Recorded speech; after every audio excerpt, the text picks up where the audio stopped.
Vai lá Não então, sei Sara. se compartilhou para vocês a tela. Tá carregando, aham. Ai, Aí. Só colocar no modo. acho que tá indo. Isso. Não sei se colocou ali. É só colocar no modo apresentação. Não tá. Ah, ele sempre dá uma pequena travada assim antes de entrar no modo. Uhum. Acho que já tá. Agora, nossa, que estranho. Ou o meu aqui que tá demorando para entrar também, né? Pode ser. Não, acho que aqui também, prof. Só que que estranho isso. Não sei se apareceu para vocês. Ainda não. Nossa, peraí. Para mim já apareceu. Apareceu e parou, né? Tá o slide falando sobre a pesquisa científica de 2007 a 2021. Ah, peraí. Então acho que a internet tá meio travada porque eu acabei de colocar aqui, mas ele tá. Para vocês, ele tá aparecendo o slide atual 1 de 20? Não. Tá. Uhum. Ah, eu não sei como é que ele fez isso. Pior que eu não sei nem como que tira. Mas Bom, acho que dá para seguir dessa forma, né? Não sei, prof. Pode ser assim? Dá, pode, não tem problema não. Dá para todo mundo consegue enxergar ali, ler, não tem. Fica à vontade aí. Ok. Então, eu fiz um compilado assim simples, de maneira geral. Tentei não trazer todos os estudos, né, que eu tinha encontrado, nem os respectivos nomes. Mas com relação à pesquisa científica na reserva da Guaricica, a gente percebe que é uma unidade de conservação assim que, dentre os objetivos, mas também as ações que eles realizam, é um dos setores, um dos vieses mais importantes e fortes da própria unidade de conservação. Então, em primeiro lugar, eu fiz uma pesquisa nas bases que a gente tem na internet, né, no Cielo, no Google Acadêmico, etc. Até mesmo no site da própria UFPR, porque a gente sabe que existem muitos colegas nossos que também já fizeram alguns estudos na reserva da Guaricica. Então, tentei compilar praticamente todos que eu encontrei de 2007 a 2021. De certa forma, a unidade de conservação, ela também vem, se não me engano, de 2004, 2005. Então, assim que se iniciou, a gente já tem essa expressão dos estudos conduzidos na área. Então, eu peguei de todo esse tempo. Então, não vai mesmo. Mas ali da pesquisa científica que a gente encontra disponível na internet são aproximadamente umas 20, assim. E aí, eu também tentei compilá-las dentro de áreas, né? Então, no site da UFPR, a gente encontra teses e dissertações, né? TCCs não foram encontrados na área, sim. E ele visa ali o zoneamento, né? Estudar mais como que, não só essa unidade de conservação, mas o papel das unidades de conservação na região, qual que é o impacto e a importância deles, e ele inclui a reserva da Guaricica. Aí também tem estudos da fauna, né? Mas mais especificamente assim, estudos voltados para entomologia até. Mas a gente encontra outros também da fauna de maneira geral, assim, né? Pequenos roedores, etc. Também de ecologia, mas voltado assim às interações ecológicas entre alguns grupos de plantas e insetos. Aí tem um estudo bem interessante com relação à polinização e essa interação entre planta, né, e as borboletas, que é aquele que está ali, Ecologia 1, e a restauração florestal, que inclusive eram de duas orientadas do professor Alessandro, né, nosso professor aqui da graduação de silvicultura de florestas nativas. E uma delas não terminou o doutorado ainda, mas uma delas já terminou estudou essa restauração numa condução que já vem de alguns anos, assim, e foi implantada por um pesquisador da Embrapa de Colombo, aqui na Embrapa Florestas. E aí, de outras fontes que a gente encontra também, a gente tem do próprio Cielo, do Google Acadêmico. Então, como eu tinha mencionado, a gente encontra uns 3 estudos voltados à entomologia disponíveis na internet, assim, questão de besouros, né? formigas, e até existem algumas notícias mencionando de que a reserva da Guaricica, ela concentra grandes estudos sobre, né, as formigas, né, a mirmecologia, se eu não me engano, e mas esses estudos eu não encontrei assim exatamente. Até consta que na área são encontrados muitas espécies, muitos grupos de formigas diferentes, que às vezes até não foram descritas em outros lugares, mas isso até o momento não vi disponível assim na internet. Com relação à ecologia, como eu tinha falado, né, também é muito encontrado, mas bem voltado assim às interações ecológicas entre grupos, né, da fauna e flora, como que eles se movimentam. Aí eu coloquei esse flora, mas ele entra junto com a taxonomia, né, a descrição de espécies ali da região também.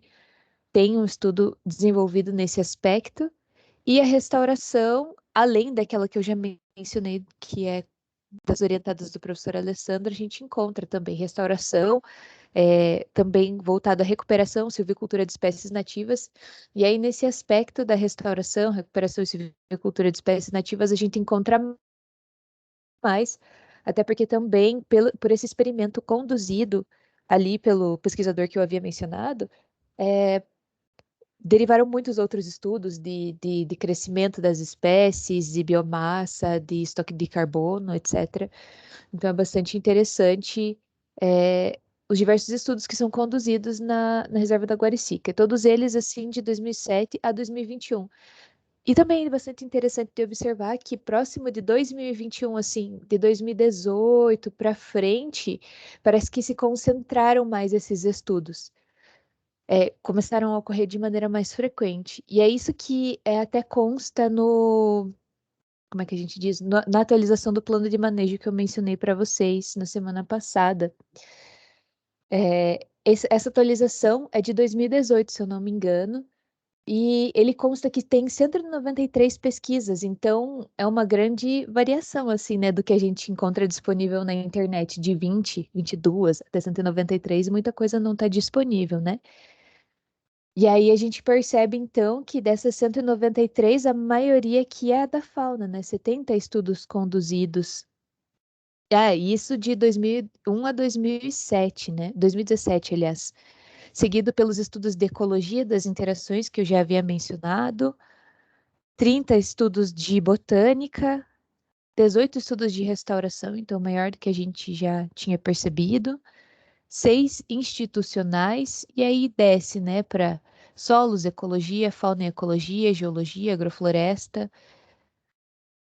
E, de maneira geral, é isto. Eu acho que é, assim, do conhecimento que eu tenho, essa unidade de conservação é uma das que mais tem estudos desenvolvidos, né? Então, vou parar de compartilhar agora. Muito bem. Então, vamos comentar um pouquinho a respeito disso daí. Então, Sara, só o seguinte ali, esses estudos, essas pesquisas, quais são as instituições que estão mais envolvidas? É o FPR? Tem mais alguma que tem destaque ou não? Nossa, prof, pelo que eu vi, assim, é bem abrangente, sabe? Uhum. Então, a gente encontrava estudos do pessoal da UEPG, não, a UEPG não é nesse caso, não, mas de outras universidades aqui da região também que fazem os estudos ali, mas tem uma grande expressão da própria UFPR mesmo, né? Uhum. Tem como a Fundação Boticário, se não me engano, tem Uhum. outros, assim, mas acho que são em menores expressões, assim. Tá. Então, isso é bacana para a gente entender, né, quem que está pesquisando na unidade. Né? Essas 193 pesquisas que você comentou, né, se você precisasse hoje acessar essas pesquisas, o pessoal da unidade, você acha que eles têm isso organizado ou não? No momento que eu estava fazendo essas pesquisas, eu achei algumas informações de que teria disponível desses estudos na unidade de conservação, mas aí não sei como que faria, né, nesse Uhum. aspecto, assim. Ou se é mais concentrado com os próprios pesquisadores, também pode ser. Porque isso é assim, interessante. a gente ter, por exemplo, uma lista das 193 pesquisas que foram realizadas ou que vêm sendo realizadas, né? E caso você vá pesquisar alguma coisa lá, vou pesquisar a mimecologia, né? Você já tem ali quais foram as pesquisas relacionadas às formigas que foram realizadas na área, né? Então, fica mais fácil para você, né? Você já não está partindo do zero. Mas, para isso, o que tem que acontecer? Primeiro, a unidade de conservação tem que ter isso organizado, né? Então, quais foram as pesquisas realizadas por ano, quais são os temas que foram abordados, tá? Para você poder, né, não sair do zero. E outra coisa é disponibilizar isso. Então, hoje, isso está muito mais fácil, tá? Com essa questão dos sites, né? Você pode, ali, por exemplo, a Guaricica ali é da SPVS.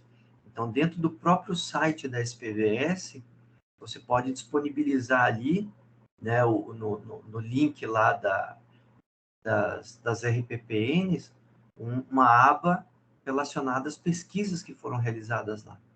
Então, você já entra lá, eu vou fazer uma pesquisa lá na Guaricica, sobre formiga.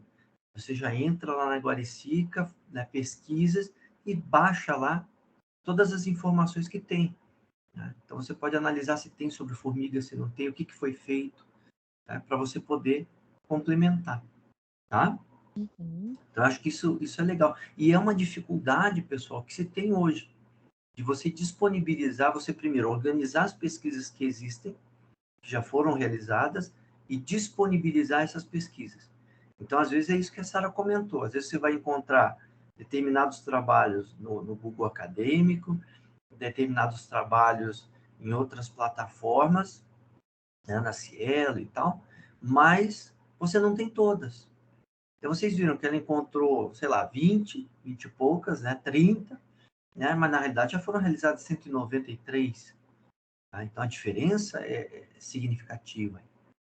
Então isso é um problema que tem, assim, de forma generalizada, né? Então, por exemplo, eu participo lá do Conselho Consultivo lá da Floresta Nacional do Açungui, tá? Na Câmara Temática de Pesquisa. Uma das primeiras coisas que a gente fez, o que foi? Foi disponibilizar, né? Quem que tem a relação de pesquisas aí? Ah, a gente tem. Então, vamos disponibilizar na internet, tá? Inclusive, o pessoal falou assim, o site do ICMBio é um pouco engessado, ele tem algumas informações hoje, né, melhorou muito, então hoje tem plano de manejo, uma série de informações que não tinham, né, mas essa parte de pesquisa ainda não tem. Eu falei, não, então vamos pegar o site do Laboratório de Unidades de Conservação, vamos disponibilizar lá. Pelo menos em algum lugar tem, em algum lugar fica como referência, tá?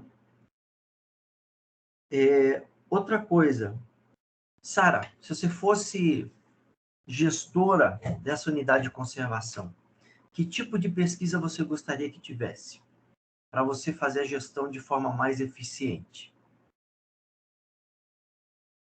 Ah, prof, acho que atualmente, tendo em vista o uso público que eles estão, né, abrindo a unidade de conservação, acho que muito entender agora o impacto desse uso público, né, às vezes fazer um levantamento das condições da área quando ela estava mais fechada e ver o que vai acontecer a partir de agora, né? Uhum. Com a intervenção, entre aspas, né? Com a entrada do homem em algumas áreas que a gente sabe que talvez ele não frequentava antes, né? Mas eu acho que de maneira geral seria essa a maior pesquisa que eu faria nesse momento, sabe, prof? Ah, já é aquele negócio, é um começo, né? O uso público, pessoal, até assim, a gente vai abordando alguns temas, né? O que é interessante do uso público? O uso público é interessante para você saber, assim, quem que está visitando a tua área, quando que está visitando a tua área, por que está visitando a tua área, né? De onde que essa pessoa vem. Então, tem algumas informações ali que são interessantes a gente conhecer, né? Então, se a gente sabe que existe uma maior intensidade de visitação em determinadas épocas do ano, a gente tem que se planejar para isso. A gente não pode fazer como fizeram lá não sei se foi em São Paulo ou Rio de Janeiro, que reabriram o zoológico, né? E por causa da pandemia limitaram o número de visitantes. E o que aconteceu? Né? Tinha lá, podem entrar aqui 1.000 visitantes. Né? Aí no Dia das Crianças, o que acontece? Todo mundo queria visitar o zoológico. Né? Aí quando chegaram lá, chegou nos 1.000 visitantes, fecharam os portões do zoológico. Obviamente que deu uma confusão. Né? Então as unidades de conservação, né, e o zoológico, lembrando, é uma forma de conservação ex situ, tem que ter um certo planejamento. Então, hoje, com essa questão da internet, você tem que ter um sistema de vendas online, você tem que ter uma informação ali, por exemplo, a Guaricica, né, no plano de manejo deve estar constando lá quantas pessoas podem entrar por dia. Deve ter um indicativo. Né? Se não tem, né, se não foi colocado, né, é importante que se faça uma pesquisa da questão do impacto que a Sara colocou, né? Qual que é o impacto que causa? Qual que é a capacidade de carga, né? Aquilo que a gente falou. Quantas pessoas podem entrar ali sem causar impacto, né? E limitar esse número de visitantes. Mas isso precisa ser informado, porque imagine assim, a pessoa sai daqui de Curitiba, vai até a Guaricica lá para visitar, chega lá, está fechado. Ah, não, já lotou o número de visitantes. Então, a gente tem que ter E isso hoje é fácil, né? Você faz pelo WhatsApp, faz uma reserva, dá um alerta para o pessoal precisa fazer uma reserva da visitação, qualquer coisa, né? Vale tudo, né? Então, hoje a gente tem LinkedIn, tem Facebook, tem Instagram, tem, né? Então, essas redes todas sociais, tudo serve para a gente melhorar a comunicação.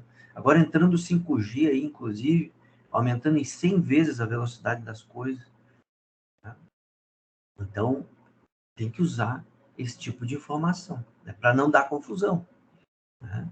Então, esse tipo de pesquisa que a Sara colocou, né, relacionada primeiro ao impacto, e segundo ao uso, né, o uso público ali mais em função do perfil do visitante. É importante para a gente saber o seguinte, quem que visita mais a Guaricica? É o pessoal mais novo, o pessoal mais velho? Qual que é o interesse que eles têm? Eles vão voltar? Por que eles voltam? Por que eles não voltam? A RPPN, por exemplo, lá do GEA lá, o Salto Morato. Por que o pessoal geralmente não volta no Salto Morato? Porque tem 2 trilhas só. Tem o Salto Morato e tem a trilha da Figueira. O pessoal faz as duas no mesmo dia. Então, geralmente, o pessoal não volta por causa disso. Por isso que eles estavam estudando um tempo atrás para abrir uma nova trilha, que as pessoas voltassem ali. Né? Então, entender isso, entender a dinâmica, né, ajuda bastante na gestão, na administração da unidade. Então, por exemplo, qual que é a efetividade da Guaricica? Então, é uma outra coisa que eu gostaria que vocês dessem uma olhada. Quando se fala em unidade de conservação, existem várias metodologias de avaliação da efetividade. Se essa unidade de conservação está cumprindo os objetivos, o papel dela ou não. Então, tem lá uma metodologia que é chamada RAPAN, e uma metodologia que é chamada EMAP. São as duas mais utilizadas. Então, é aplicação de questionário para saber o seguinte, existe um plano de manejo, se ele está atualizado ou não está atualizado, né? Como que é feita a gestão, como que está a questão de recursos humanos, recursos financeiros. Aí você dá uma nota para a sua unidade de conservação. É bacana que você consegue apontar ali quais são os pontos fracos, os pontos fortes para você ir trabalhando. Então, você monitorando essa metodologia ao longo do tempo, você consegue melhorar a efetividade da unidade de conservação. Tá? Outra coisa que eu notei aqui da apresentação da Sara foi a questão dessas pesquisas que foram relacionadas. São pesquisas importantes? São. Né? Quanto mais você conhece do ambiente, melhor. Mas, às vezes, você tem outras prioridades. Por exemplo, a Sara mesmo colocou, a prioridade ali seria a questão do uso público. Então, antes de saber quanto que está sendo estocado de carbono, ou que tipo de formiga que tem, eu quero saber o seguinte, o número de pessoas que estão indo ali, elas vão causar impacto naquilo ali ou não? Né? Qual que é o número ideal de pessoas? Isso é uma pesquisa que deve, né, ter prioridade ali em relação às demais, certo? E nesse sentido, às vezes a gente aprofunda muito um estudo onde não há necessidade de tanto aprofundamento. Então você tem que considerar o seguinte, a pesquisa é uma construção, você não consegue pesquisar tudo. Então, para quem for fazer lá na frente mestrado, né, pensem nisso. Geralmente os candidatos que vão ali, né, que a gente entrevista do mestrado, eles querem resolver todos os problemas do mundo numa pesquisa. E não é assim. Tá? Então é assim, eu vou fazer o meu trabalho na Guaricica, eu vou levantar vegetação, vou levantar solo, vou levantar inseto, vou levantar não sei o quê. Você calma. Né? O mestrado são 2 anos, por exemplo. O doutorado são mais 4. Calma, que isso daqui, na realidade, que você está traçando é uma linha de pesquisa. Vai a tua vida inteira trabalhando em cima disso e você ainda não vai terminar. A gente tem que pensar um pouquinho nisso. Então, por exemplo, pegando o plano de manejo de imunidade e conservação. Plano de manejo, o que é, pessoal? Lembrando, é um documento técnico que vai te dar informações para você fazer a gestão da melhor forma possível daquela unidade. Eu preciso ter um detalhamento muito aprofundado, por exemplo, de fauna, de flora, de solos. Não. Eu não preciso. Eu preciso de uma coisa, né, enxuta, uma coisa básica, uma coisa essencial. Para eu entender como que está aquilo ali. Que tipo de formação é? Uma floresta ombrófila-densa. O que é uma floresta ombrófila-densa? É isso, isso, isso. Quais são as espécies que eu encontro ali? Essas daqui. Pronto. Tá? Eu não preciso aprofundar mais do que isso. Então, às vezes, a gente quer aprofundar muito, tá? E não há necessidade. Não naquele documento. É claro, vão ter artigos científicos ali, que daí sim a gente aprofunda o estudo. Inclusive, a gente vai incentivar isso. Porque um dos objetivos da unidade de conservação é incentivar a pesquisa, é incentivar a educação ambiental. Tá bom? Tranquilo? Alguma dúvida, pessoal? Alguma curiosidade aí? Sara, quer complementar alguma coisa? Não, prof, acho que tá tudo certinho. Então tá bom. Então, beleza, pessoal. Então vamos dar continuidade aí. Agora vamos para, deixa eu ver, João ou Jean? Vocês que escolhem. Pode ser eu. Então vai lá, Jean. Fica à vontade aí. Compartilhar a tela aqui. A gente sai da Guaricica e continuamos no mesmo caminho. Vamos até Guaraqueçaba agora.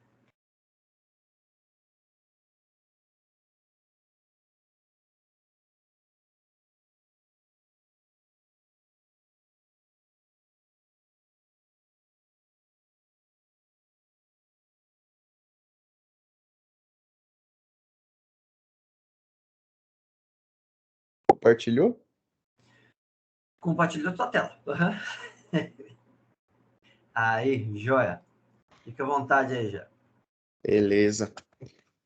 Com relação às pesquisas que foram realizadas na Reserva Natural de Salto Morato até hoje, e com relação ao número de pesquisas por ano,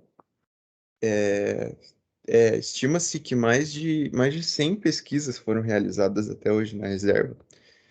Porém, a lista de pesquisas não é atualizada desde 2011. Porém, até 2011 dá para ter uma ideia legal de tudo que foi feito desde a data de criação até o referido ano. Daqui está o intervalo de tempo que eu peguei para facilitar, né, para não colocar cada ano. Então, as pesquisas que foram realizadas de 94 a 95 foram 17 pesquisas, de 97 a 99, 6 pesquisas, de 2000 a 2001 foram 9 pesquisas, de 2002 a 2004 foram 12 pesquisas, De 2005 a 2007 foram 16 pesquisas. De 2008 a 2010 foram 6 pesquisas. De 2011 a 2013, 9 pesquisas. Detalhe para esse 2013 aqui que algumas não, a maioria delas elas têm a sua data prevista de conclusão aqui, então facilitou mais para eu dividir os anos assim das pesquisas. Com relação às instituições envolvidas, destaque para instituições de ensino público como a Universidade Federal do Paraná, que mais de quase 80% das pesquisas realizadas até hoje foram através da Universidade Federal do Paraná. Destaque também para a Universidade Federal do Rio de Janeiro e para outras instituições, como a Sociedade Fritz Miller de Ciências Naturais e o Instituto de Pesquisas Cananéia.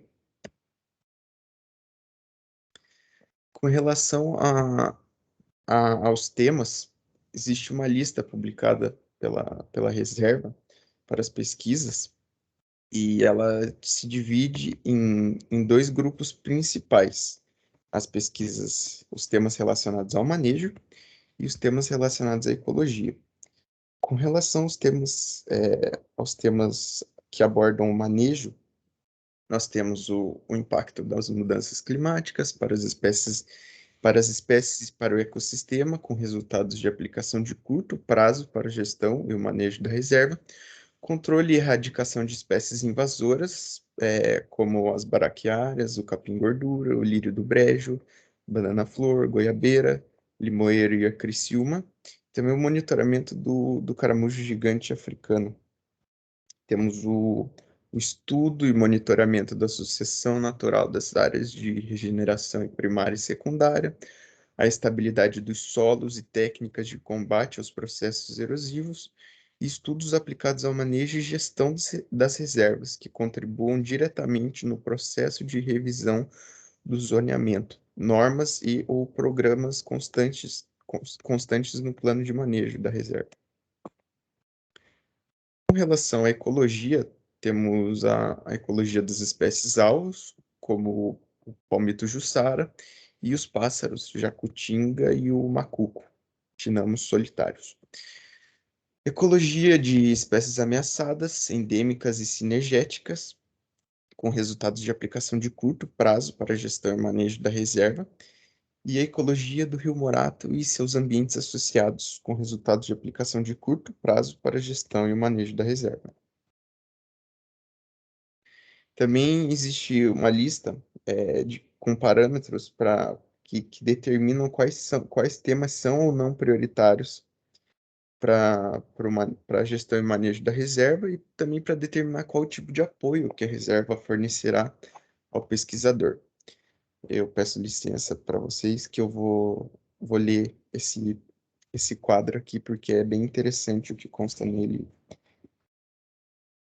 Com relação à prioridade 1, seria o tema indicado no plano de manejo e no programa de pesquisa específico da reserva, que atenda especificamente a uma necessidade imediata prevista no plano operacional, visando a gestão da unidade. Com relação ao tipo de apoio, conforme a disponibilidade de recursos, suporte financeiro para o deslocamento, alimentação e suprimentos de campo. E a hospedagem, o pesquisador tem prioridade no agendamento e utilização das instalações. Na prioridade 2, seria um tema indicado no plano de manejo, mas não no programa específico de prioridade da reserva. E, conforme o tipo de apoio, conforme a disponibilidade de recursos, suporte financeiro para deslocamento, alimentação e suprimentos de campo. E o pesquisador também tem prioridade no agendamento e utilização das instalações. Prioridade 3 é um tema não indicado no plano de manejo, mas que possa trazer informações aplicáveis para o manejo da reserva. E o pesquisador tem direito à hospedagem, somente, dependendo da disponibilidade, sem nenhum outro tipo de apoio. E a prioridade 4 é um tema não indicado no plano de manejo, porém que trará conhecimento geral sobre a biodiversidade. Daí o pesquisador não vai ter nenhum tipo de apoio mesmo. Ele poderá ser cobrado pela taxa de uso das instalações de pesquisa e hospedagem de acordo com a disponibilidade, né? E aqui estão as referências.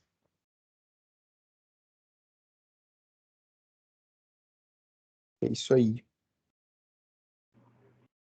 Joia. Então, vamos lá. Jean, vou fazer para você a mesma pergunta que eu fiz para a Sara. Se você fosse gestor da unidade de conservação, que tipo de pesquisa você gostaria que não foi contemplada aí? E que tipo de pesquisa que foi contemplada que você gostou?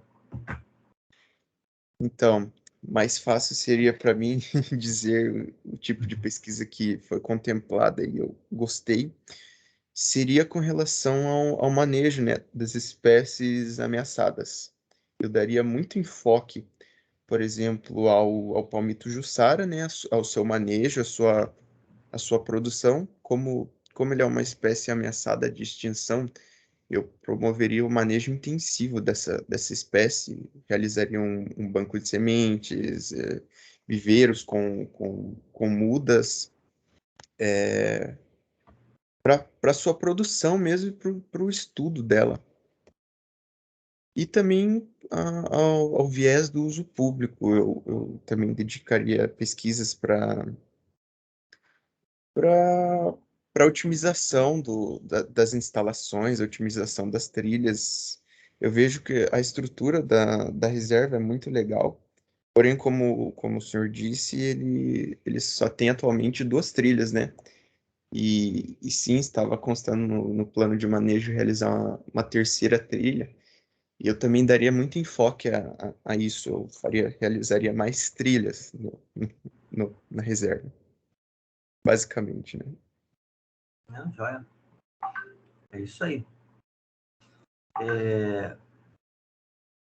Ali uma coisa que eu acho bacana do, do pessoal do Boticário é essa questão de traçar prioridades. Então, eles trabalham bastante com essa parte de planejamento. Eu acho legal isso, né? Porque, e está certo, né? Se você for ver, por exemplo, qual que é a prioridade deles? Eles traçam como prioridade o trabalho com o palmiteiro, né? Então, tudo que tem a ver com o palmito, em termos de manejo, em termos de conservação, eles têm como prioridade da pesquisa. Isso é legal, porque você direciona o pesquisador, né? Então, eles não apresentam para o pesquisador um portfólio, né, de quais são os problemas deles ou quais são as possíveis pesquisas a serem realizadas, mas eles colocam prioridades. Então, alguns temas prioritários. Então, isso é legal para eles incentivarem, né? Daí eles têm aquele sistema de editais e que eles dão um apoio lá, né? Então, isso eu acho legal, né? Notem que eles têm uma estrutura bacana, né? Eles têm um corpo técnico, recursos humanos, recursos financeiros. Se vocês forem fazer a conta, de quanto custa a manutenção de uma unidade dessas, é caro, pessoal, né? E não se paga. Tá? Então, por exemplo, se você cobra lá, mas o visitante ele paga R$10. Mas quantos visitantes você tem por ano? Aí você pega, vamos defender a nossa classe aqui, né? Você vai contratar um engenheiro florestal para cuidar dessa área. Quanto que custa isso por ano? Só para você ter um engenheiro florestal lá. Então, quer dizer, a unidade de conservação, de uma forma geral, ela não se paga. A gente precisa trabalhar muito em cima disso para você ter uma receita considerável. Uau, mas o Parque Nacional do Iguaçu é um caso à parte, né? Como outros aí, mas são pontuais. A maioria realmente fica, né, o Estado, o governo é que tem que, ou no caso lá o Boticário, é que tem que acabar bancando o custo, né? Você não tem receita de lá, né? Então, ou melhor, a receita ela não paga o teu custo, né? Você colocou ali, Jean, a questão do manejo e a produção de palmito. Eu acho muito legal esse caminho, né? E o Paraná, infelizmente, por questões legais, ele está ficando para trás, né? Agora, recentemente, deixa eu até fazer uma colocação que eu lembrei aqui. Recentemente eu falei que o pessoal do IAT, até por recomendação, né?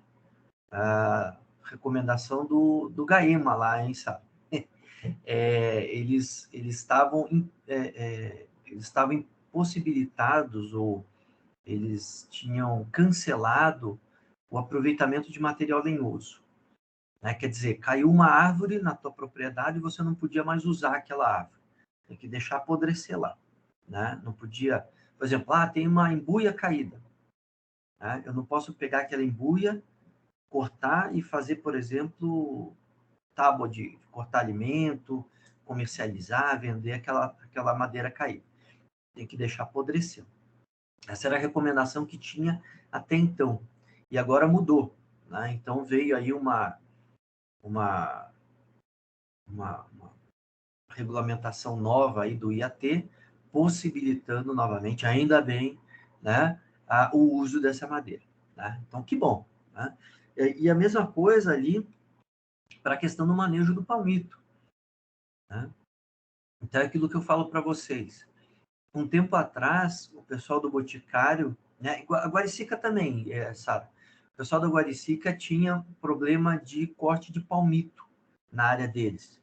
Então, inclusive nas trilhas da Guaricica, eles colocam uns canos de PVC, né, com a referência ali, qual que é aquele ponto.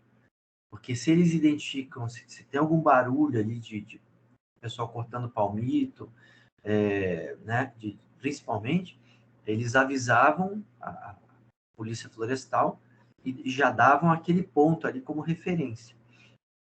Isso diminuiu muito, né? Então, de 2010 para cá diminuiu muito, mas não, né, por uma questão legal, uma questão, não. Diminuiu porque você teve entrada de outras espécies que substituem o palmito. Então, hoje no mercado aí, você vê que não tem mais praticamente palmito para vender. Você só tem essas outras espécies que substituem ele, né? Ao meu ver, é uma pena, né? Porque a gente deveria incentivar muito mais o que é nativo. Então, deveria ser feito o plano de manejo do palmito, deveria ser controlado, né? E dentro disso, daí entra o que o Jean colocou, que é trabalhar essa questão de produção de mudas. Então, começa desde a coleta de semente, ou antes até, desde a marcação das árvores matriz.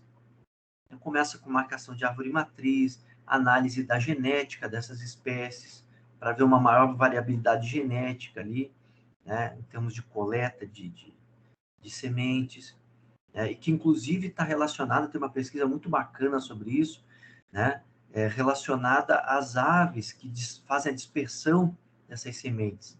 Então, quando você tem uma maior amplitude do tamanho dos frutos, você tem uma maior diversidade de aves. Então, frutos maiores, as aves maiores é que vão pegar, frutos menores, as aves menores. Então, quanto maior a diversidade de tamanho de semente, né, maior a diversidade de aves que você tem. Então, é muito bacana isso. Então, assim, dá para trabalhar, mas não só o palmito, mas também o fruto, né, como substituto do açaí. Então, vocês sabem que o Euterpe oleracea, que é lá o açaí, que é lá da região, digamos, norte do Brasil, né? O substituto dele aqui é o Euterpe edulis. Então, a gente pode trabalhar com isso também. O pessoal ali do litoral de São Paulo, ali da divisa de São Paulo, né? O Vale da Ribeira ali, tem incentivado os produtores a coletar o fruto do palmito, produz ali o açaí com a polpa e a semente eles jogam ali, fazem semeadura para que você tenha nascendo mais palmito naquela região. Então, eles já estão trabalhando e incentivando isso. Então, é legal esse caminho aí, tá? Aquela questão que eu falo sempre para vocês, conservação pelo uso. Tá? Então, você, claro que tem que ter, você quer ter um determinado controle, um determinado monitoramento, é válido, né? Mas você tem que possibilitar o uso dessa floresta, tá? Porque você sabendo que você pode usar, você vai manter. Tá certo? Alguma complementação aí, pessoal? Tá tudo tranquilo? Estão concordando com tudo? Por enquanto, tudo tranquilo, professor. Tudo tranquilo? Então tá bom. Uhum. Porra, eu tô concordando sim, professor. Tá concordando, né? Com certeza. Então tá bom. Sara, tá concordando ou não? Também, prof. Estou concordando com tudo. Então tá bom. Então vamos. Tem bastante chão pela frente, né, Sara? Verdade. E Giovana, tá concordando com tudo? Tô sim, professor. Então tá bom. Tá? Às vezes pode ter outro caminho, né? Né? Faz parte. Então, por exemplo, ali lembrando, né? RPPN, né, do Salto Morato. O que acontece? É uma unidade de conservação, né, do grupo de uso sustentável. Então, eu mostrei para vocês uma tabela e apresenta lá a RPPN como uma categoria de unidade de conservação de uso sustentável. Aí você poderia me perguntar assim, tá, mas por que está em uso sustentável se a gente não pode usar? Se eu quiser fazer o manejo do palmito lá, eu posso? Não, não posso. Por lei, eu não posso. Né? Por que eu não posso? Porque, embora seja de uso sustentável, ela tem um caráter de proteção integral. Porque na época, né, em que foi sancionada essa lei, um artigo que possibilitava o uso da RPPN foi vetado.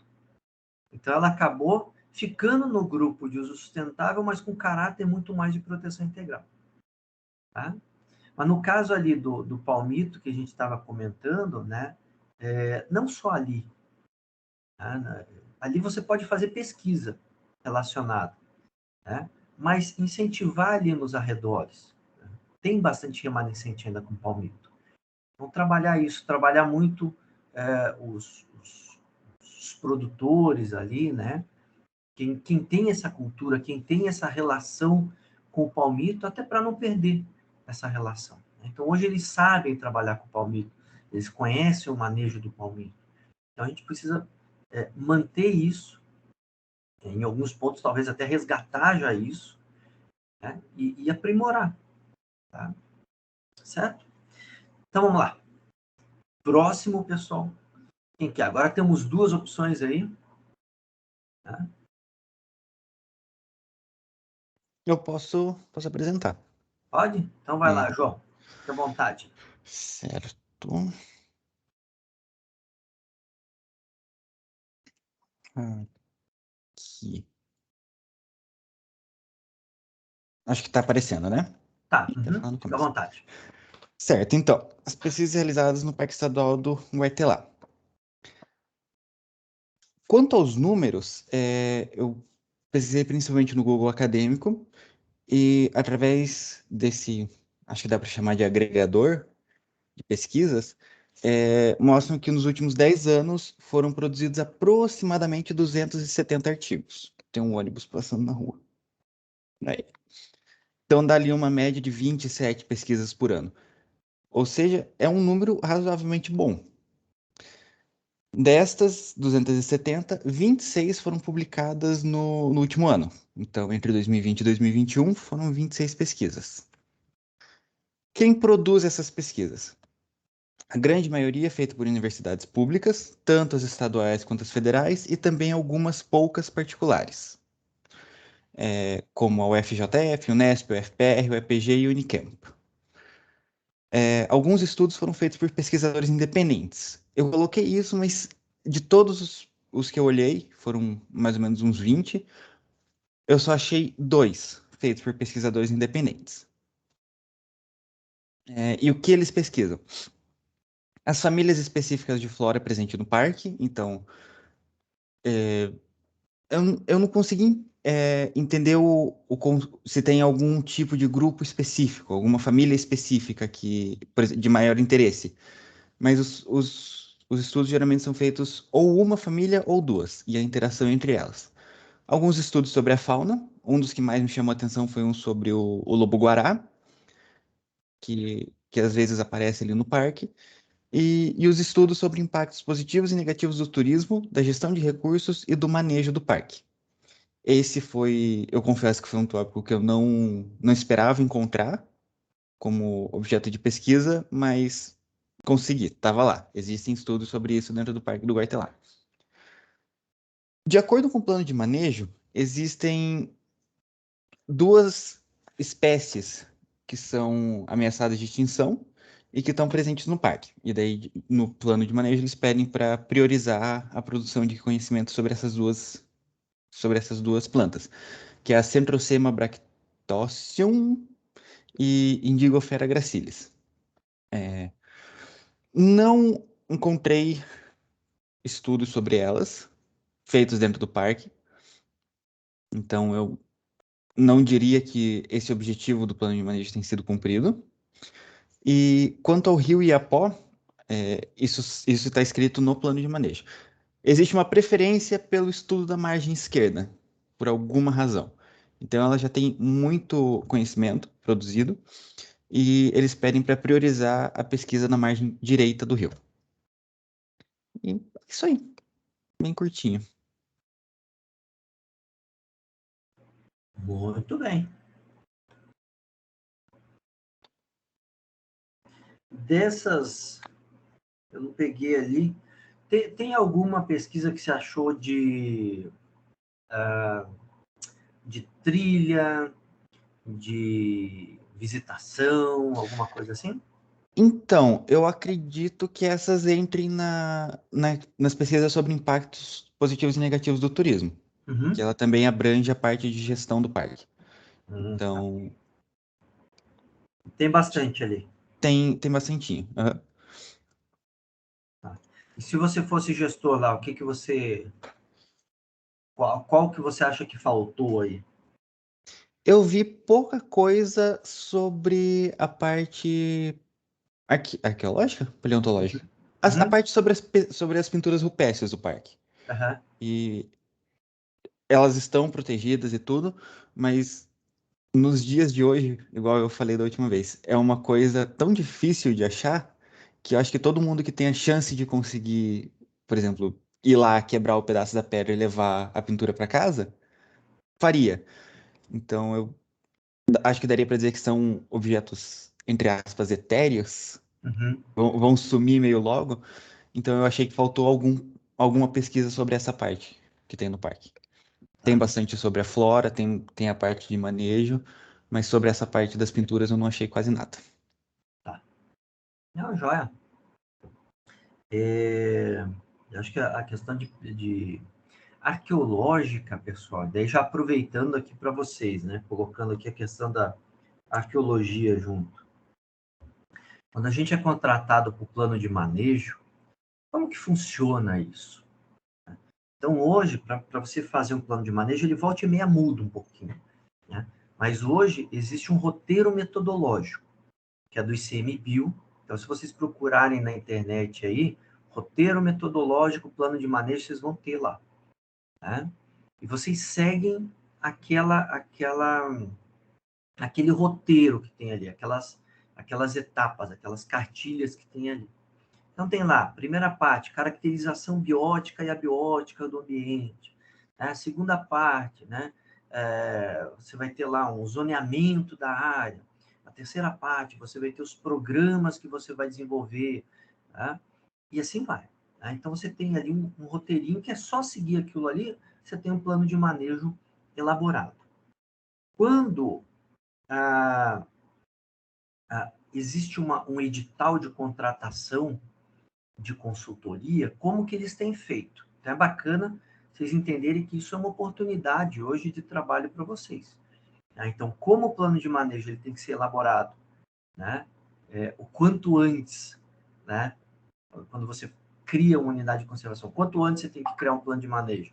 E esse plano de manejo ele deve ser atualizado frequentemente.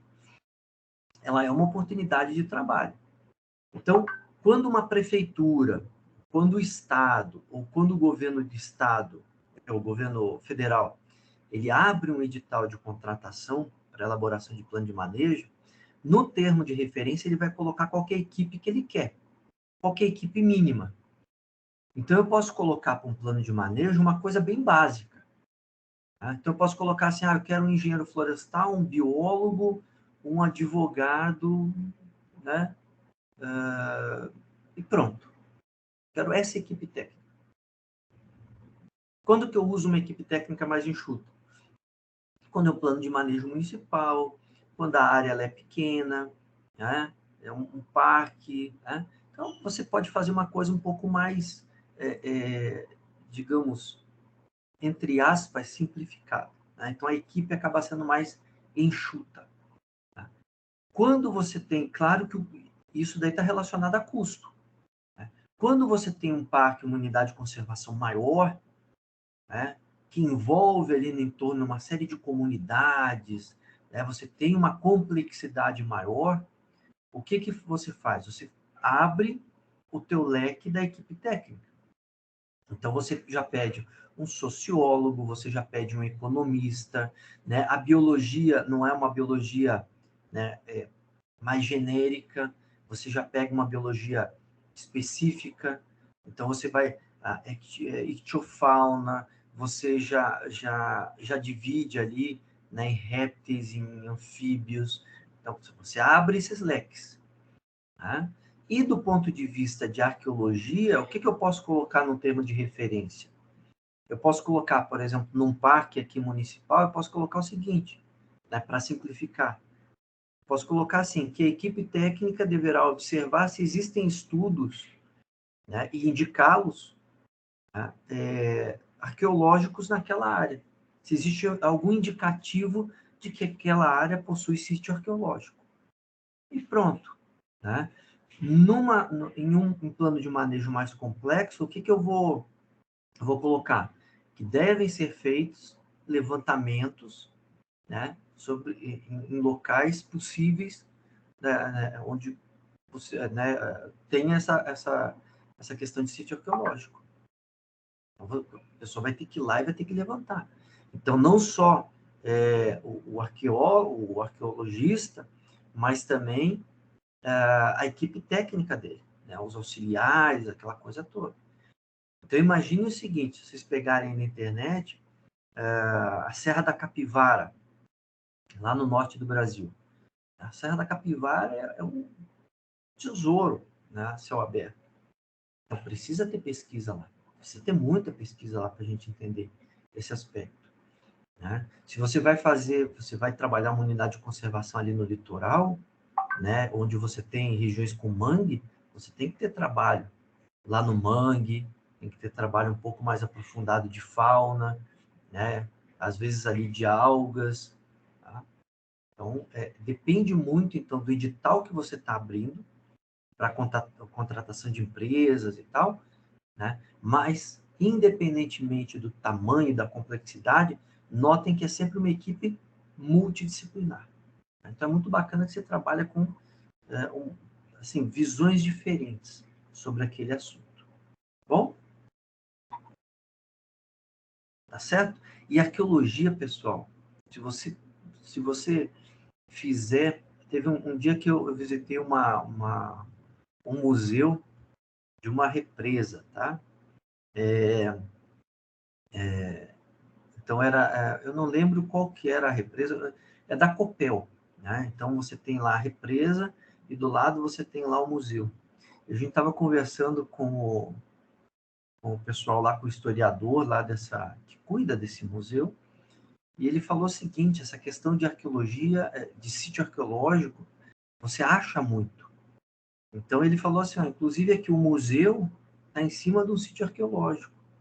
quando foram realizadas as perfurações aqui, eu encontrei algumas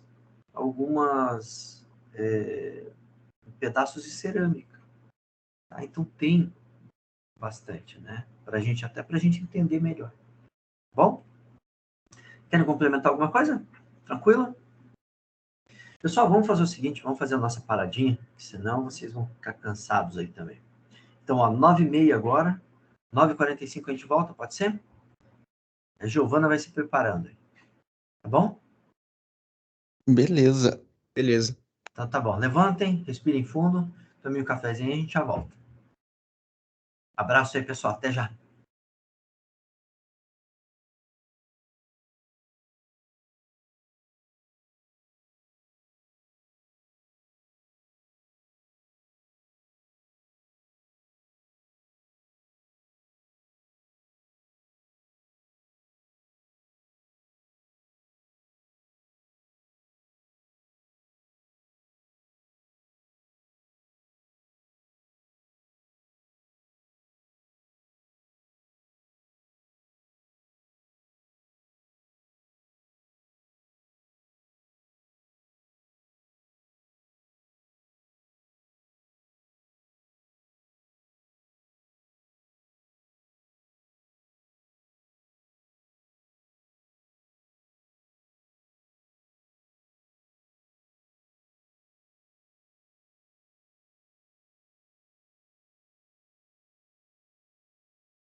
Pessoal, voltando. Vamos continuar? Chamada. Sara. Aqui, prof. João. Aqui, professor. Jean. Presente. Então, Giovana. Tô aqui, professor. Então, tá bom. Então, Giovana, fica à vontade. Agora é com você. Beleza. Vou compartilhar aqui. Para a gente encerrar aí a parte de pesquisa.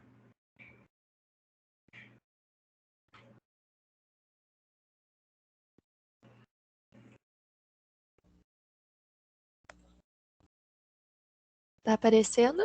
Aham. Carregando. Ok. Apareceu. Fica à vontade. Beleza. Então, na internet eu encontrei várias pesquisas sobre o parque. No entanto, a maioria das pesquisas são um pouco mais antigas, né? E foram muitas, muitas mesmo, que eu não consegui ter um número de quantas pesquisas foram. Vou começar a falar um pouco sobre a pesquisa de monitoramento de javalis no parque, que é um grande problema lá, né? Então, essa pesquisa que eu encontrei, ela foi feita em 2017 por uma aluna da UFPR, e o javali ele é uma espécie exótica invasora no Brasil. Ele tem alterado os processos bióticos das espécies nativas e causando prejuízos no âmbito social e econômico também. E esse projeto ele foi baseado no que propõe o plano de manejo do parque, analisando o impacto de sua invasão biológica. A instauração de um plano de manejo para o controle dos javalis nas dependências dessa unidade, bem como também o objetivo de avaliar seu caráter sanitário e o papel no ciclo epidêmico dos agentes zoonóticos.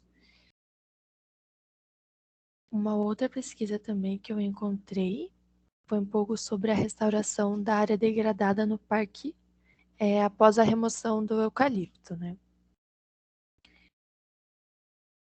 O experimento ele foi conduzido em uma área onde foi feita a remoção de um reflorestamento de eucalipto em 2002, né? Bem antigo, e como já tinha previsão no plano de manejo. Em 2006, iniciou o acompanhamento da sucessão natural da área, feita por biólogos. Em 2009, ocorreu um grande incêndio acidental que prejudicou a sucessão natural. E em 2009, após o incêndio, o experimento foi montado e iniciaram os estudos.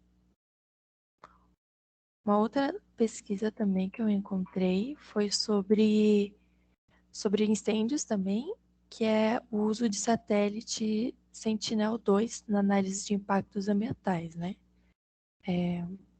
A pesquisa que eu encontrei, ela não citava instituição envolvida no projeto, e o objetivo, então, foi demonstrar o uso das imagens na análise de impactos, utilizando como exemplo o incêndio que ocorreu no parque em setembro de 2017.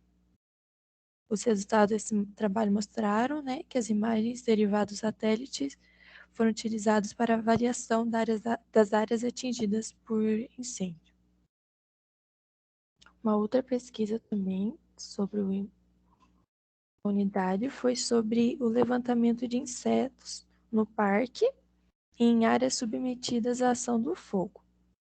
Essa pesquisa foi realizada por uma aluna da Federal, se eu não me engano foi em 2019.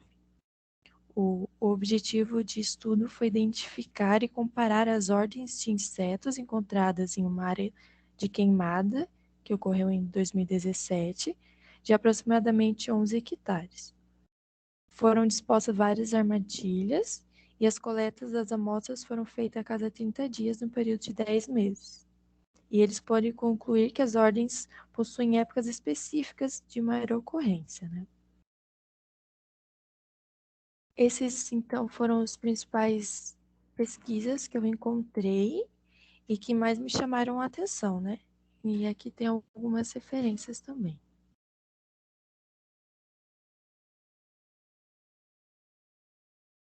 Muito bem. Tá, vamos lá. Comentários aí, né? Primeiro, questão do Java porco, né? Ou do porco feral. Eu já comentei um pouquinho a respeito com vocês, né? Então tem que ser feito realmente o controle desse animal. E às vezes, por questões burocráticas aí, a gente acaba mantendo esse animal solto na unidade de conservação e impactando muito mais do que você ter esse controle, né? Esse abate do animal ali, tá?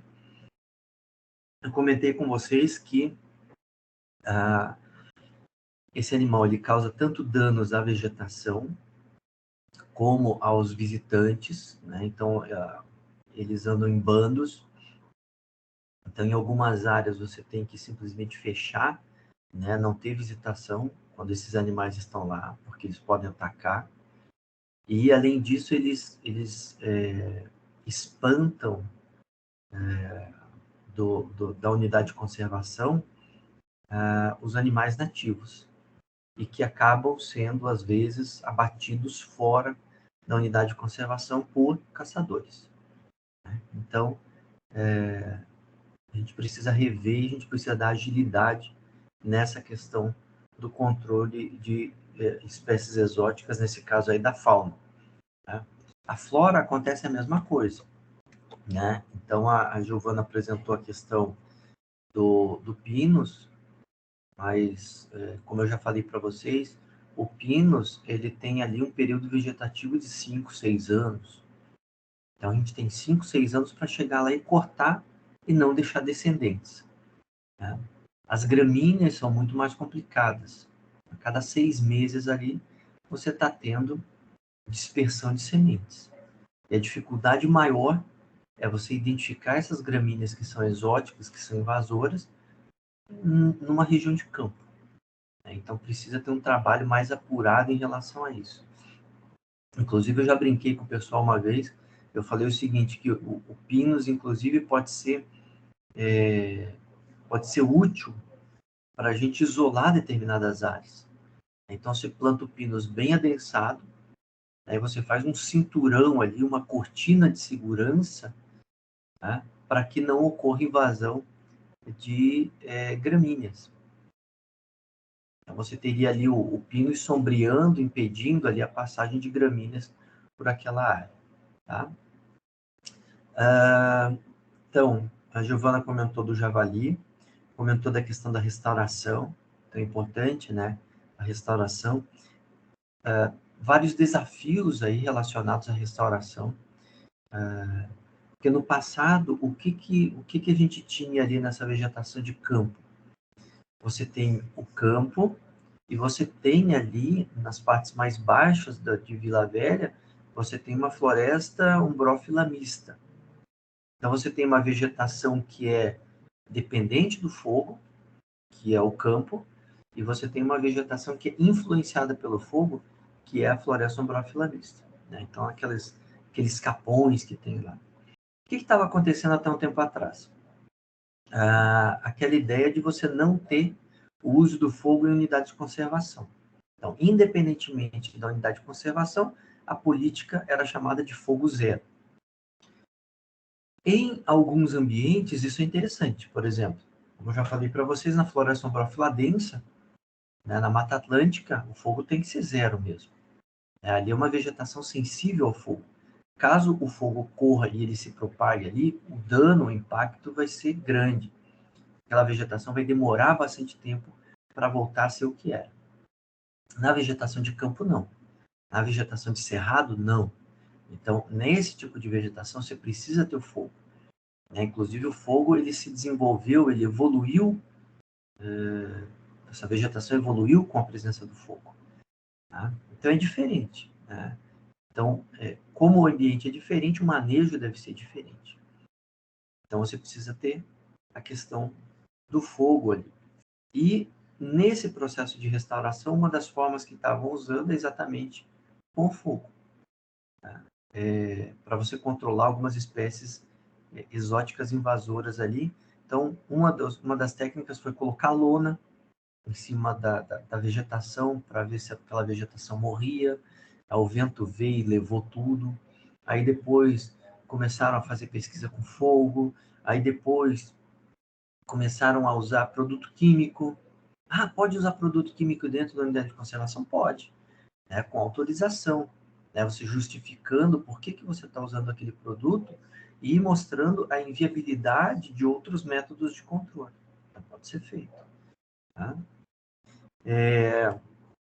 Essa questão do incêndio, que a Giovana comentou, né, é um trabalho, se eu não me engano, da UEPG, né, que analisou ali cicatriz de incêndio. Né, então, bem bacana. Né? Aí, só cuidado, Giovana, você colocou ali eucaliptus com um ezinho minúsculo, Vila Velha também minúsculo. Né? Tome cuidado, principalmente aí quando você for fazer alguma defesa, alguma coisa assim, que tem um pessoal que, se você escreve o nome científico errado, né, com o ezinho minúsculo ali, eles vão pegar no teu pé do começo até o final da tua defesa, tá bom? E outra coisa bacana ali é a questão do gestor. Tá? Então, por exemplo, antes até de falar da questão da gestão, a Giovana comentou a respeito de inseto também. Né? Então, a gente pode utilizar insetos como bioindicadores no ambiente. Então, o que acontece? Você pode pegar uma área que queimou, uma área que não queimou. Você coloca aí, nesse caso, a pesquisa foi feita com pitfall. Você coloca no solo, pitfall, e os insetos caem ali. E você faz análise daqueles insetos que tem ali, e você pode escolher algum inseto como bioindicador, tá? Para ver como que está a condição daquele ambiente. Tá? Mas, de uma forma geral, 24 horas depois que pegou o fogo, você já vê que aquela vegetação começa a brotar. No caso do cerrado, é mais interessante ainda, porque 24 horas depois você já encontra flores, inclusive. Tamanha é a adaptabilidade dessa tipologia. Tá? Uma coisa importante aí que eu perguntei para vocês, né, a questão do gestor, né, é o interesse do gestor em incentivar, né, e estar envolvido com pesquisa. Então, tem gestor que gosta de incentivar, gosta de viabilizar a pesquisa, e tem gestor que não. Então, a gente tem que trabalhar em cima disso também. Mais essa questão. Tá? Às vezes, pessoal, a gente pensa que a gente parte de um princípio que é o errado. Né? É como eu falei, né? Acho que eu contei essa historinha para vocês aí do Parque Nacional lá de Brasília, né? Que tinha foi assim, em termos de ameaça, né? Qual que é a ameaça da unidade de conservação? Os incêndios, a ameaça é água contaminada, a ameaça é espécie exótica invasora. Nesse caso lá, tinha uma ameaça muito interessante que eram os próprios funcionários. Né? Os próprios funcionários quebravam o rádio das Toyotas na época para não precisar fazer a vigilância. Né? Então, se o rádio da Toyota está quebrado, o pessoal não saía para fazer a ronda. Então, eles quebravam o rádio para não precisar fazer a ronda. Então, são coisas que a gente tem que trabalhar, capacitar, treinar os funcionários, para que eles entendam a importância e realmente vistam a camisa da unidade de conservação. Tá certo? Mais algum complemento aí, pessoal? Giovana, você acrescentaria alguma pesquisa para você melhorar a gestão, caso você fosse gestora do Parque Estadual de Vila Velha? Então, professor, como eu falei, tinha muitas pesquisas, né? Como eu não consegui ver todas elas, eu acho que, não sei se eu que não encontrei, mas alguma coisa sobre a degradação dos arenitos. Eu acho muito importante essa parte também das espécies invasoras, eu acho que deveria ter também mais pesquisas. É ótimo. Né? Os arenitos agora, eles ficam mais isolados ali, né? Antigamente, o que acontecia? O pessoal tirava a foto do lado da taça, né? Hoje não, né? Hoje ela fica isolada lá, né? Você tem ali como se fosse um mirantezinho ali, né? Onde você tira a foto à distância. Então, o arenito ele está mais, digamos, protegido, né? Mas, claro, cabe pesquisa ali a respeito dele, né? Tem algumas pesquisas ali a respeito até daquela vegetação que vem sobre essas rochas, né? Então, é interessante, né? A questão ali da visitação, como que ela vem sendo feita. A questão da visitação, do uso público, como eu falei para vocês, é sempre uma porcentagem relativamente pequena da unidade de conservação que é utilizada, mas ela chama bastante atenção. Então, a gente precisa ter esses dados atualizados, né, de visitação, até para você poder trabalhar essa questão, né? Então, por exemplo, tem bastante visitante ou não? Se tem bastante visitante, né, eu não preciso acelerar o meu marketing, digamos, né? Ah, não, tem pouco visitante, eu gostaria que tivesse mais, né? A unidade de conservação tem capacidade para receber mais gente. Então, vamos trabalhar a questão do marketing, tá? Fazer um marketing digital, correr atrás disso. A grande dificuldade que se tem em várias unidades de conservação é falta de pessoal. Então, o que acontece? O gestor ele tem que ter habilidade para estabelecer parcerias. Estabelecendo parcerias, você consegue desenvolver uma série de atividades. Além disso, algumas unidades de conservação, elas têm o conselho gestor, tá? Esse conselho, ele pode ser consultivo ou deliberativo, tá? Então, esse conselho são membros de empresas, de órgãos públicos, né? de pessoas que têm contato com a unidade de conservação e que podem ajudar no desenvolvimento de determinadas atividades. Como eu falei para vocês no começo da aula, eu faço parte, sou membro do Conselho Consultivo lá da Floresta Nacional do Assungui. Então, o que acontece? Eu represento a Universidade Federal do Paraná lá, né? Então, existe uma nomeação, né? Existe uma consulta do ICMBio para a Universidade Federal, o reitor nomeia, né, os professores que são representantes lá, né? A partir disso, o que acontece? A unidade de conservação ela pode contar comigo, de certa forma, para desenvolver alguma atividade, para ajudar ela de alguma forma. Então, como faltam recursos humanos na maioria das unidades de conservação, essa é uma ferramenta bacana, assim, importante para os gestores utilizarem. Tá bom? Certo até aí, pessoal? Alguma dúvida, alguma complementação, alguma curiosidade? Ou tudo tranquilo? Todo mundo quietinho, então vai entender que está tudo tranquilo. Tá bom? Então vamos fazer o seguinte, continuando ali, deixa eu compartilhar com vocês aqui.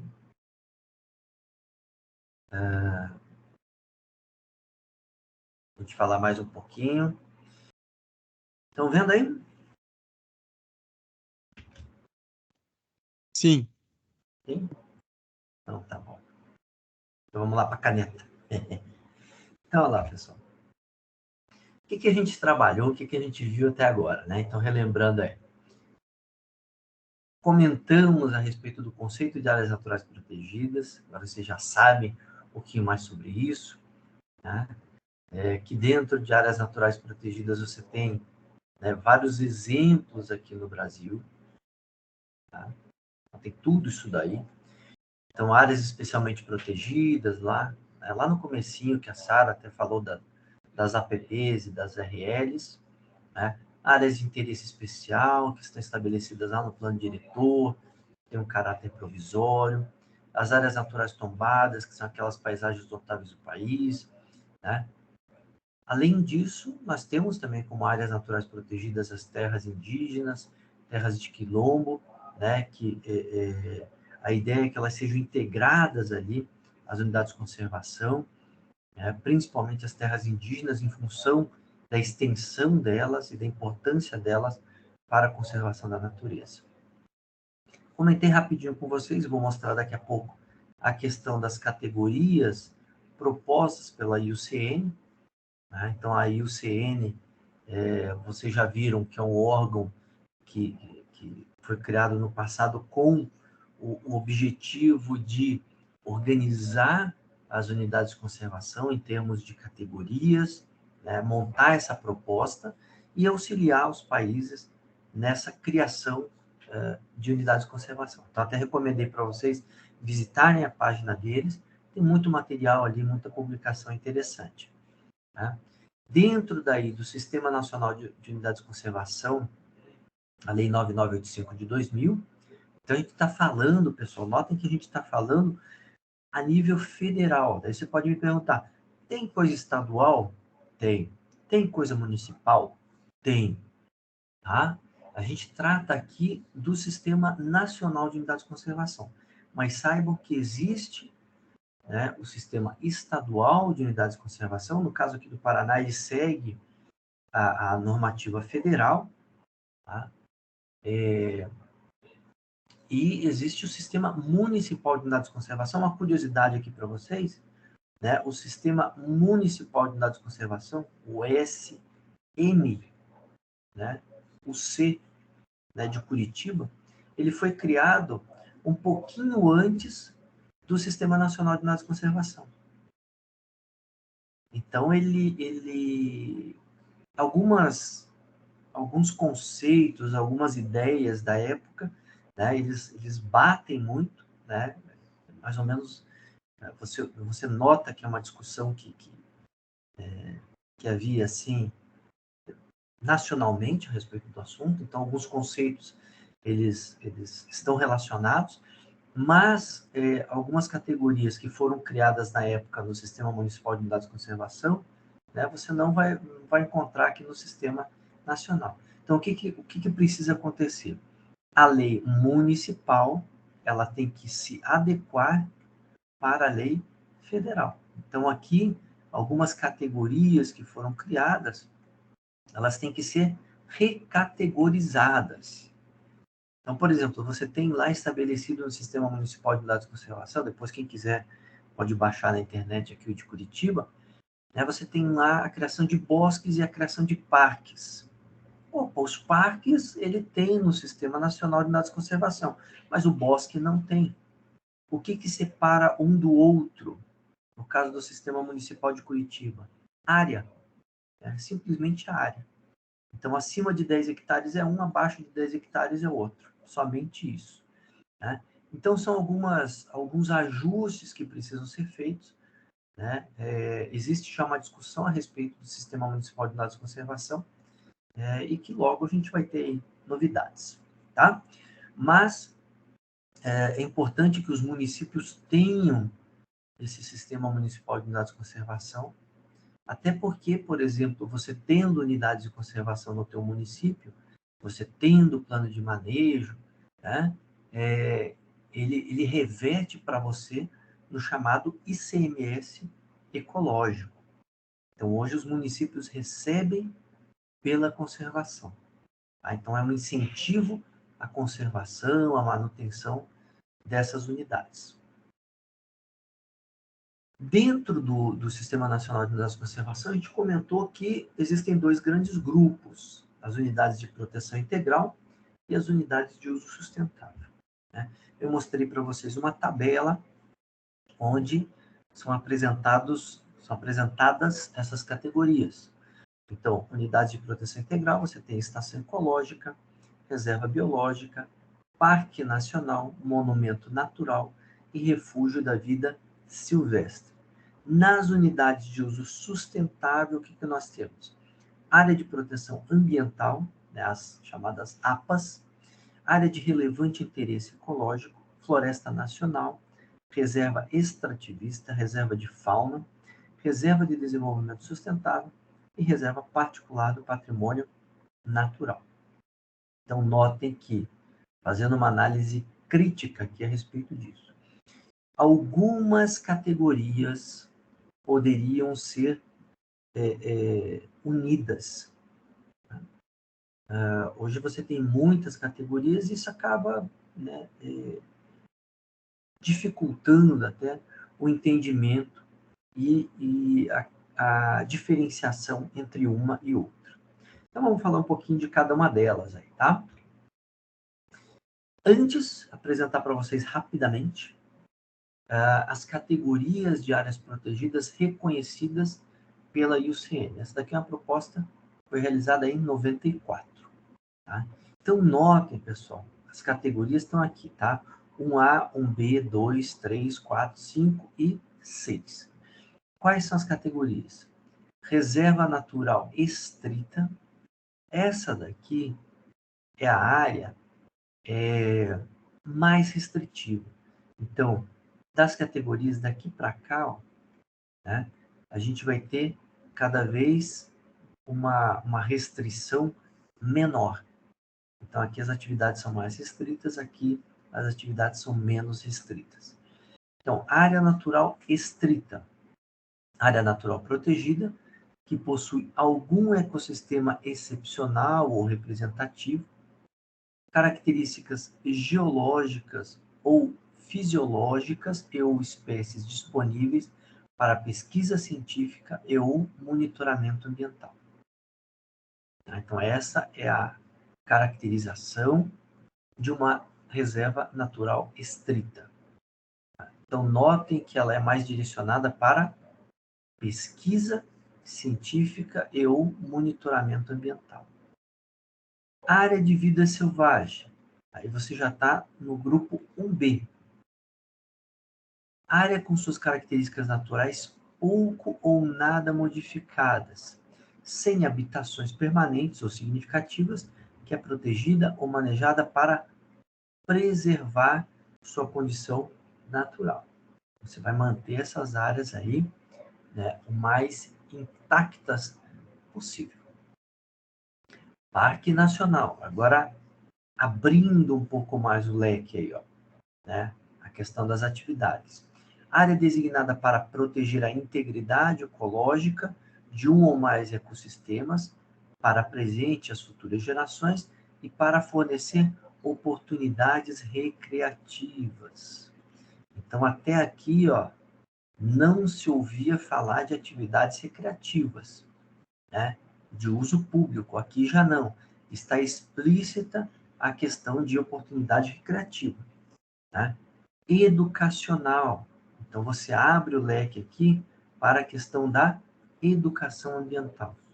E mantém-se aqui a questão científica, né? A questão das pesquisas. E espirituais. Então, entra aqui, inclusive, outras formas, né, de uso aos visitantes, desde que compatíveis com o objetivo do parque. Monumento natural. Área contendo elementos naturais, eventualmente associados com componentes culturais específicos, de valor excepcional ou único dada a sua raridade, representatividade, qualidades estéticas ou significância cultural. Então, o monumento natural está mais relacionado aqui à questão de elementos naturais. Área de manejo de espécies, de habitat e espécies. Área sujeitativa intervenção para o manejo, com finalidade de assegurar a manutenção de habitats que garantam as necessidades de determinadas espécies. Então, aqui você já pode manejar. Tá? Então, notem que aqui é bem restrito, né? Mais para pesquisa. Aqui você já tem a questão de recreação. Aqui você tem um viés muito mais voltado à questão de beleza cênica. Aqui você já tem a questão da intervenção, né? Dentro da questão do manejo. Paisagem protegida. Área onde a interação entre as pessoas e a natureza ao longo do tempo produziu uma paisagem de características distintas com valores estéticos, ecológicos ou culturais significativos, em geral com alta diversidade biológica. Então, você já tem aqui uma interação muito maior entre as pessoas e a natureza. E área protegida para manejo dos recursos naturais. Então, área abrangendo predominantemente sistemas naturais não modificados, manejados para assegurar a proteção e manutenção da biodiversidade, mas fornecendo concomitantemente um fluxo sustentável de produtos naturais e serviços que atenda às necessidades das comunidades. Tá? Então, essa é a sequência proposta pela IUCN. Tranquilo? Então, veja que o número aí de categorias é bem menor do que a que a gente tem aqui no Brasil. Algumas categorias, e vocês vão ver isso, né? Algumas categorias são adotadas pelo Brasil. Então, por exemplo, você pega lá, colocar uma que tem o nome até igual, né? Parque Nacional. Então, notem que o Parque Nacional, a gente utiliza essa categoria, né? Inclusive essa mesma denominação aqui no Sistema Nacional de Unidades de Conservação. E outras não. Tá? Algumas aqui se dividem, né, em duas categorias no nosso caso. Então, isso é bacana de vocês entenderem. Então, alguns países vão adotar essas categorias de áreas protegidas recomendadas pela IUCN, outros vão vão utilizar parcialmente, como é o caso do Brasil, e outros simplesmente não vão seguir essa recomendação. Então, olha lá. O Sistema Nacional de Unidades de Conservação, ele regulamenta, então, o artigo 225, parágrafo 1º da Constituição Federal, e institui o Sistema Nacional de Unidades de Conservação. Então, se vocês forem lembrar lá da Constituição, o artigo 225 é a parte que fala da questão ambiental. Né? Então, que todos têm direito a um ambiente equilibrado e tal. Né? Então, em função disso, você cria as unidades de conservação, para você garantir essa questão de qualidade de vida. No artigo 7º da Lei 9985, você tem a criação dos dois grupos que a gente já comentou.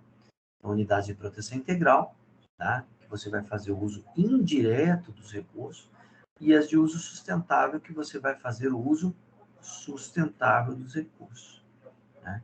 Como eu falei para vocês, a RPPN acaba entrando aqui no uso sustentável, mas com caráter de proteção integral, que muda, então, um pouquinho.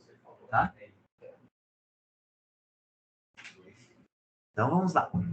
Então, unidades de proteção integral. A primeira que a gente tem aí é a questão da estação ecológica. A estação ecológica, ela tem como objetivo preservar a natureza e realizar a pesquisa científica. Tá? Então, notem que é a mais restritiva que nós temos. Preservar a natureza e realizar pesquisa científica. O domínio, ele deve ser público. Então, o que acontece? Se eu crio uma unidade de conservação hoje, né, e essa unidade de conservação ela vai ser da categoria de estação ecológica, toda a área que tem ali dentro, que é particular, ela deve ser desapropriada. E aqui começa um problema que vocês viram lá, né, com o Guartelar, por exemplo. Né? O que acontece com o Guartelar? Parte do Guartelar, ele não foi ainda desapropriado. Né? Então, você ainda continua lá com uma área privada lá dentro. Né? O João pode confirmar aí, né, João? Então, parte do Guartelar ainda não foi desapropriada. Então, essa questão fundiária das unidades de conservação, ela acaba sendo um problema. Tá? Inclusive, ela acaba sendo aí uma ameaça à conservação da natureza. Então, uma das coisas que a gente precisa, às vezes, priorizar em algumas áreas, em algumas unidades, é a desapropriação da área. No caso da estação ecológica, é proibida a visitação, exceto para a questão educacional. 9,17% da área total das unidades de conservação correspondem à estação ecológica. Uma estação ecológica aqui né, para vocês, como exemplo, é a Estação Ecológica de Guaraqueçaba. Ela foi criada em 82, com 4.835 hectares. Tá? O objetivo é proteger ecossistemas naturais de mangue. Um aspecto bastante interessante, né, e o pessoal aí que conhece lá sabe disso, ela está integrada com outras unidades de conservação, eu já falei para vocês, formando um mosaico de unidades de conservação. Isso é importante em termos de ações, de articulação institucional, articulação política, articulação técnica. E, até onde eu saiba, ainda não possui plano de manejo.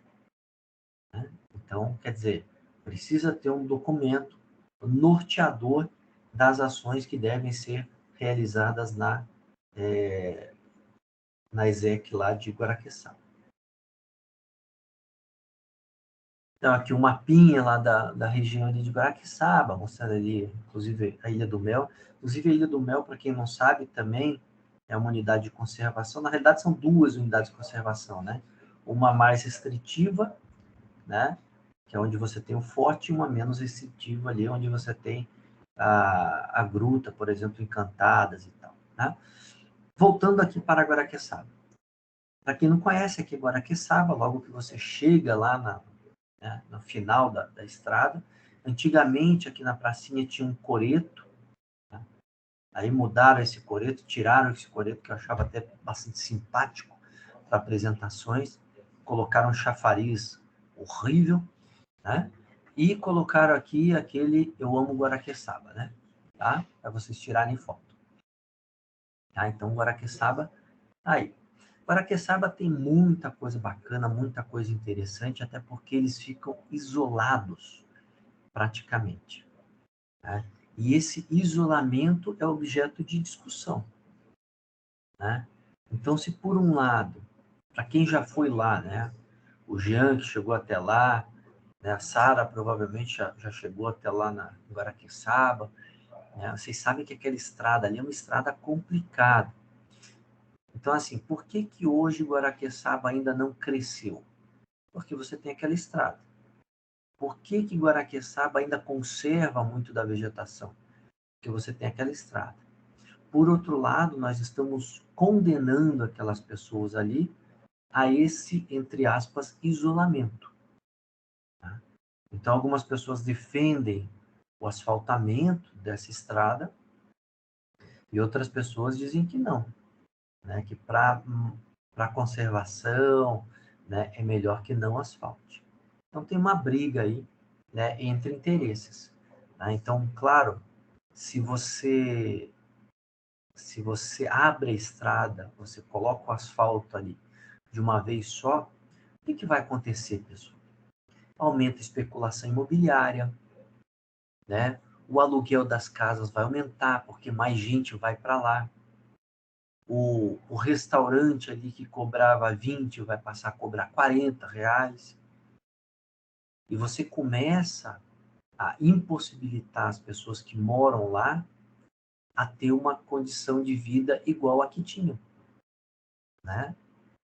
Então, isso, dentro da capacidade de carga que a gente fala, às vezes a gente fala de capacidade de carga para trilha, né? Capacidade de carga tem outras vertentes. Então, tem vertentes que examinam exatamente isso. Né?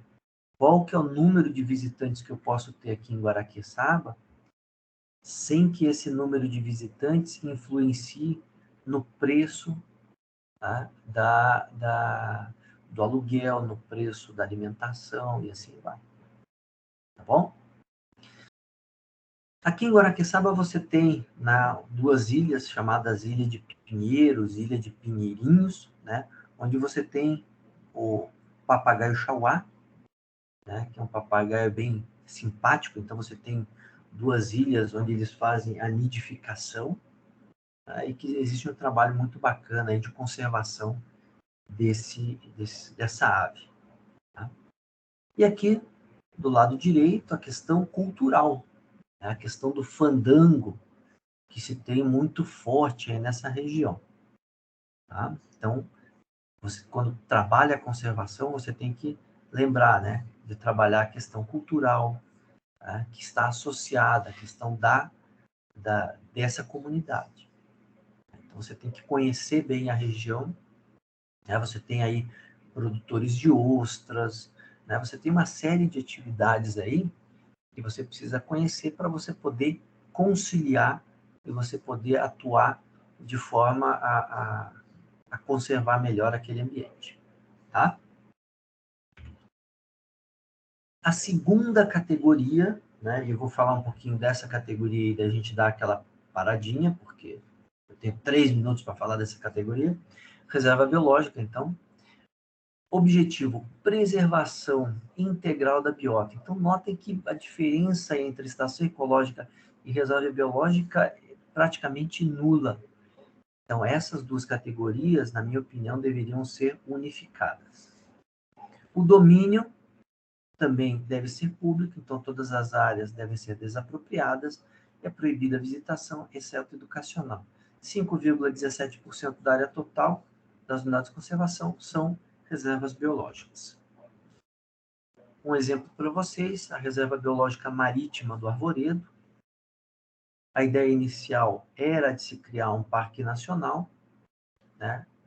O parque nacional ele é menos restritivo, só que em 1990 foi criada uma reserva biológica, né, que foi a segunda do país. O objetivo, então, proteger ecossistemas da região costeira e norte da ilha de Santa Catarina. Só que, o que aconteceu e o que acontecia no passado? Não tinha um processo participativo. Isso hoje mudou bastante, né? Quando você faz um plano de manejo, você tem que fazer audiências públicas, você tem que fazer reunião com as comunidades do entorno.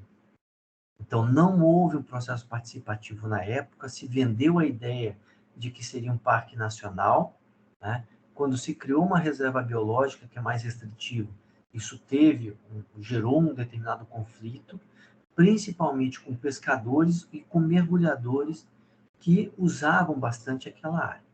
Após 14 anos da criação, foi publicado o plano de manejo. Então, aqui só para vocês conhecerem, quem conhece ali Santa Catarina, né? Então, você tem Itapema, né? Meia Praia, aí vem Perequê, Porto Belo, né? Lá na frente tem Bombinhas, e aqui, ó, toda essa área aqui quadriculada corresponde à Reserva Biológica Marinha do Arvoredo. Então, notem, né? Eu coloquei ela exatamente por isso, porque você tem né, áreas de terra e ou mar que são protegidas. Então, você tem lá a ilha de Galé, que inclusive tem o naufrágio, aqui o Lili, né? Você tem o Calhau de São Pedro, a ilha deserta, que é a mais distante, inclusive, é a que tem maior profundidade aqui, né? A ilha do Arvoredo, na realidade, é aqui deserta, que é a que tem maior profundidade, tá? Então, tudo isso daqui corresponde aí à Reserva Biológica Marinha do Arvoredo. Então, geralmente, o pessoal sai aqui de Bombinhas, né, e vem aqui conhecer essa região aqui, que é a Ilha da Galé. Tá bom? Pessoal, eu vou fazer o seguinte. Vamos sair aqui, né, porque já deu o horário. Voltando aqui para vocês. Então, 10h30 já. Então, pessoal, a gente conseguiu ver 2 categorias de unidade de conservação. Tá? Então, a gente conseguiu ver ali a reserva biológica e estação ecológica. Então, na próxima semana, a gente continua aí trabalhando com as categorias de unidade de conservação. Tá bom? Certo? Qualquer coisa, qualquer novidade, eu mando para vocês ali no grupo do WhatsApp. Certo, pessoal? Certo. Então, tá bom. Pessoal, bom final de semana para vocês. Né? Descansem, cuidem-se bem, estudem. Né? E qualquer coisa a gente está aí à disposição. Tá bom? Um abraço aí, pessoal. Ok, obrigado, professor. Bom final de semana para o senhor, os colegas aí. Até Obrigado, mais. vocês também. Obrigado.